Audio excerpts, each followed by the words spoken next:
Welcome back to Meverenville Mysteries. As you guys know, I originally reacted to this series in the previous video on this channel, and you guys ended up liking it so much that I decided to do a part 2. So yeah, in today's video, we're gonna be reacting to Meverenville's moving mannequin and screeching the tree. So yeah, let's start.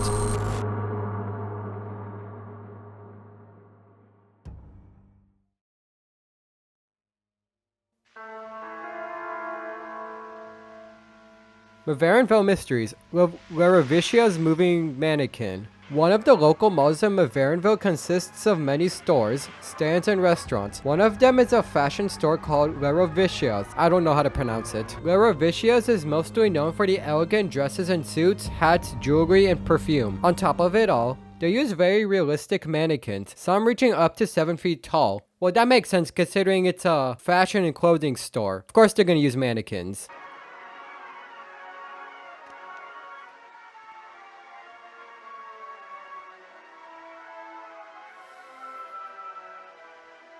One of the mannequins is wearing a red dress, red gloves, and a red wig. Some people have reported that the mannequin has a certain scent that makes them feel something good inside. Though those kisses were very rare. Who knows, someone was probably spraying perfume onto the mannequin. You never know though. That is pretty odd though, that the mannequin would have a scent that makes people feel good inside. What do they mean by good? Who knows? Hopefully it's nothing that bad or suggestive though.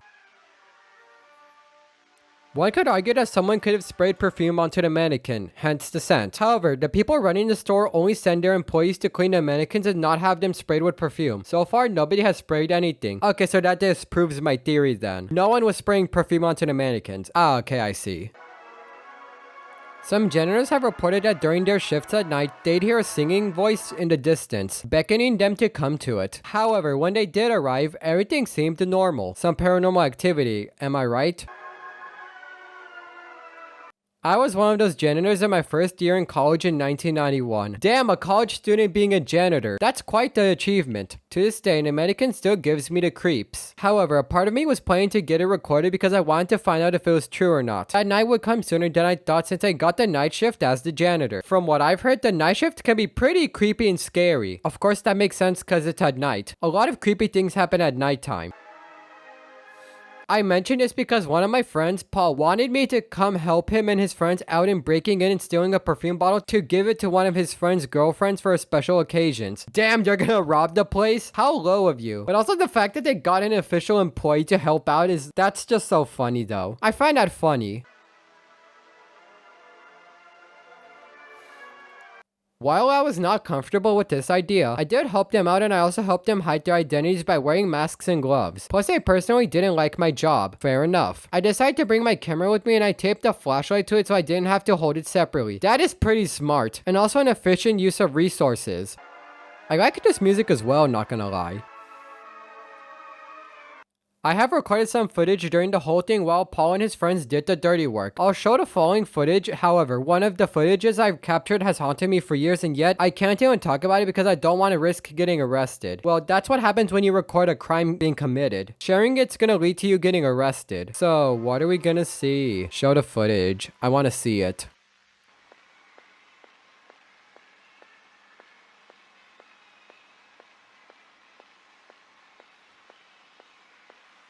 I'm not gonna lie, this actually looks really cool for a Roblox ARG. This is sick.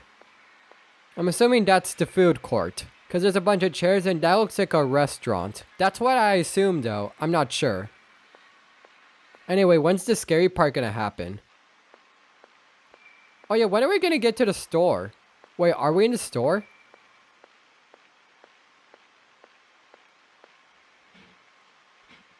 Oh my god. Oh, that's his friend. Oh, okay. I thought that was a creepy entity that we were not supposed to see. I'll be doing some quick narration while I'm sweeping the floors in this footage. The plan was that I do my usual shift, but Paul and his friends would enter inside the mall through another unlocked door, get the stuff from Meverenville's and leave. How did I forget the name of the place? I have no idea. By now, Paul and his friends have already gotten what they needed and left the building while I was still doing my shift. Makes sense. I was now alone in the building and I was about to finish and wrap up my shift for the night. Now this was the sound that quickly got my attention, and while I could have brushed it off, it didn't sound right since again, I was the only one in the building. Oh, it's like, you're not alone. I do get why he would go investigate the noise.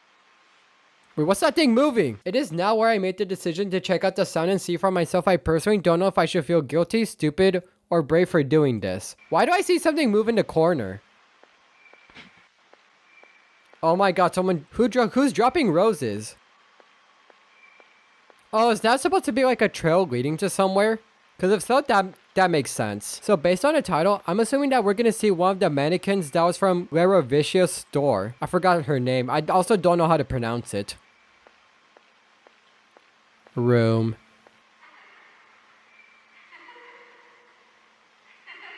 Oh my god, someone's laughing.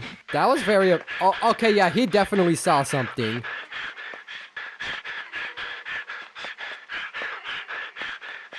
I'm willing to bet that he saw a mannequin. Ah, crap, he dropped his camera. Hopefully we'll get to see the thing that he saw. Okay, it's getting louder. Where is it? I want to see it. Yup, the entity is getting louder. The singing is also getting louder. Wait, so are we not going to get to see the entity? Well, if the camera can even capture it. I don't know why I did not think of that until now. Who knows if this entity is even going to be able to be caught on camera? Never mind, we do get to see the entity. My VHS camera lost its battery shortly before I was able to take it and go back home. Ah, damn. But hey, at least we got to see a bit of what the entity looked like. The singing mannequin. Well, I'm assuming it's the mannequin. The following morning, we were successful in getting away with it. The police couldn't pinpoint that Paul, me, and our friends were part of the operation to steal something from that mall. That, however, is the least of my concerns. What I am more concerned about is what happened to that particular mannequin. Did it go away or something? Speaking of, I realized that the mannequin itself didn't really seem hostile like all these haunted objects in movies and stories. I may not have the footage, but I could tell that the mannequin wanted me to stay. It could be because of company, but my gut told me to get out, so I did. I mean, good on you for leaving. If it's a moving mannequin, you do not want to stay with it.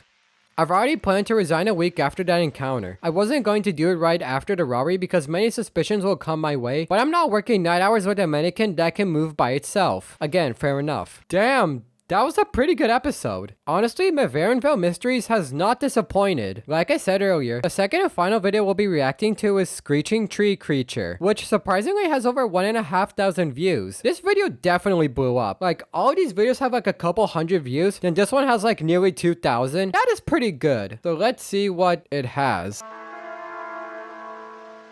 Screeching Tree Creature. Bigfoot. This creature is the main reason why Bucharey Woods ended up getting shut down in 1989. Yet some people just do not believe it to be the case due to a lack of evidence. However, me personally, I believe it had to be the creature's doing. This is a case of whether the official reason for shutting down is the actual reason. This creature is known as the Screeching Tree Creature, which was seen by only 10 people. I will not go into detail on most of the other people because they all usually follow the same pattern, where they've heard noises from what sounds like a mix between roars, growls, calls, and other noises from many familiar animals. However, two of the sightings I'll look at after I cover my own. That last sentence does not make sense. To begin on my experience in Bucharey Woods, okay, it's Bucharey. This all started in 1989 when I was camping with friends and some family. I will be narrating as I play the footages I got on my camera. Oh my god. Okay, oh, that's a person. Oh, that's them camping. Oh, okay. It was a normal camping night. Me and my friends were staying together for Paul's birthday at the Bucharey Woods. My friends were Paul and his brothers and cousins, Carrot and Isaac. Richard, Sophia, Kaylin, Lillian, Ethan, and Samantha were also part of our camping trip. We were celebrating about our graduation from high school, with the exception of Lillian because she was still in high school as of now. Okay, so it's like a finishing high school celebration, except for one person. Not gonna lie, that seems like a pretty good way to celebrate your graduation. Personally, my favorite moments during our time together was biking, as I've always loved the wind and the thrill of riding down the wood. Although there was a time when I lost my balance and hit my arm on the ground, causing it to bleed. Oof, I've had similar experiences to that before. I'm happy that my friends came in to help me out and got me some treatment and some time to rest. Although I was upset that I couldn't do biking, it was for the best. Makes sense, you gotta heal up after you have an accident like that. It was then where upon further viewing, I noticed several blood stains on the grass and trees, with several big claw marks from an animal that I don't know of. It could be a bear for all we know. Yep, that is not from a bear. Oh wait, I think that was all from the footage. I've also noticed many other animals that have been brutally ripped to shreds. The thing that really caught my eye was how two cars somehow got stuck on a a tree and they seem to have been ripped apart as well, with the addition of a helicopter also being caught under the tree. They also seem to be pretty rusted as well, which shows that they've probably been there for a while. I didn't think too much of it and I decided to just follow along with my friends and get some sleep. Although my gut feeling told me that I should probably leave Ucari Woods as soon as possible, since in hindsight, the screeching tree monster probably was the culprit behind it all. Fair enough. I was planning to take a short hike with Paul and Kaylin. We all had our equipment in case we came across any trouble of some kind. However, it was then when we came across a few scratch marks on the trees, rocks, and even the ground. Seeing that these didn't come from any animal that we know of, we decided to run back to the camp and tell everyone. I mean, there's probably a creature in the wood. Of course you're not going to want to take a hike at that point. Why would you? Sadly, they didn't believe us, but they did take it seriously nonetheless considering the screenshots shown. We came to the agreement that we should spend only one final night in Ucari night since we just arrived. In hindsight, we all were lucky to be alive, knowing what my camera would pick up that night. It was in the middle of the night, and I've decided that I should just record my camera the moment I heard anything creepy in the distance. For the first few hours, nothing happened and I soon fell asleep. Ooh, what are we gonna see? So was he just staring? Wait, so was the camera just outside of the tent recording? That's what I want to know. So, when are we gonna see something creepy? Okay, I'm starting to hear something. Now, this is the sound that woke me up since I was sort of half asleep throughout the night. I mean, yeah, that is not a normal noise to hear. See, it bugs me a lot since it primarily sounds like an elk, but at the same time, as stated before, it sounded different as well. Something along the lines of a wolf or something else. I mean, yeah, who knows what the hell is causing that noise? Here's what a normal elk would sound like.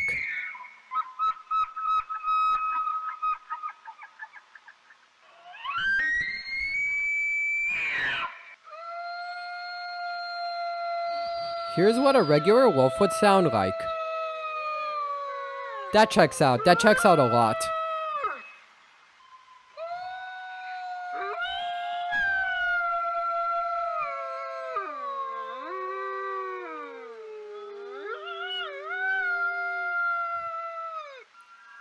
Now this is what the audio from my camera that captured the screeching tree creature sounds like.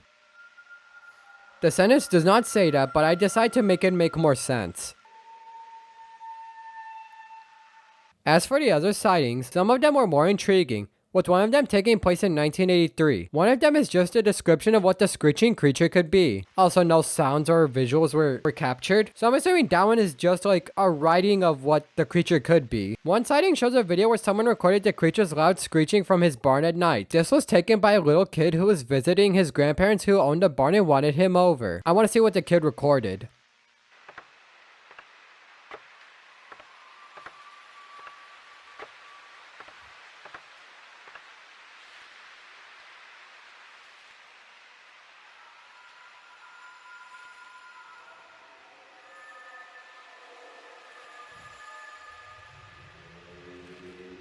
Yeah, that's definitely the screeching tree creature. It does not sound like an elk or a wolf.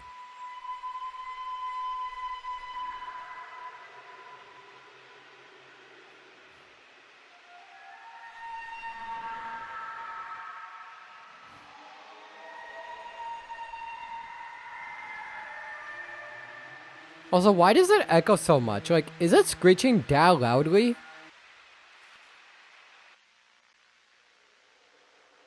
In 1983, a missing persons investigator was sent out to look for someone named Emma Smith, who was reported missing and according to her boyfriend, was last seen in Ucari Woods. Okay, so we have a missing persons report. I wonder what came of it, if anything came of it at all. The missing person was found dead, and the details are so gruesome I will not go over it. However, the investigator did witness the creature. Here's an excerpt from an interview of what he saw. Okay, so Emma ended up dying. I want to know how gruesome it was though, because they said the details were so gruesome they will not discuss it. I heard noises and they sounded similar to an elk and a wolf. However, at the same time, the sounds didn't really match any animal that I know fully due to how bizarre the sounds were. They sound as though they were louder and sometimes a little demonic. From there, I saw something huge in the distance and it looked about 60 feet tall. Most likely as tall as a maple tree. It's Siren Head, guys! Siren Head. Oh, is this what the creature supposedly looks like? It looked four-legged. with a humanoid set of legs and arms with really large hands, along with a long tail at the back and a long furry neck with a reptilian head with antlers. I think I also saw 2 eyes on either side of the head. There was also an additionally 2 heads on the creature. Other than that, I don't know exactly what that creature was, but I was able to avoid it. Also, so this is an artist's depiction of the creature. It definitely looks freaky. Damn. Right now, the creature hasn't been killed or captured and has never been seen since. I might never know if I'll actually see it again since it disappeared many years after Ucari Woods closed. Well, damn! That was actually pretty good. I have to leave a like on that. Also, I really like this comment on the video that says, "This is why you always keep your dog on a leash, fellas." Damn, you got that right. But yeah, that was episode 2 of our series about Meverenville Official, also known as Meverenville Mysteries. So far, it's a pretty good series. I cannot wait to react to the rest of the ARG. Considering the quality of these 4 videos, I can only imagine that the rest of the episodes in this ARG are just as good. Anyway, with that being said, make sure to go watch part 1 here. Anyway, if you enjoyed the video, then make sure to hit the like button and to subscribe to the channel. On that note, feel free to watch this video next.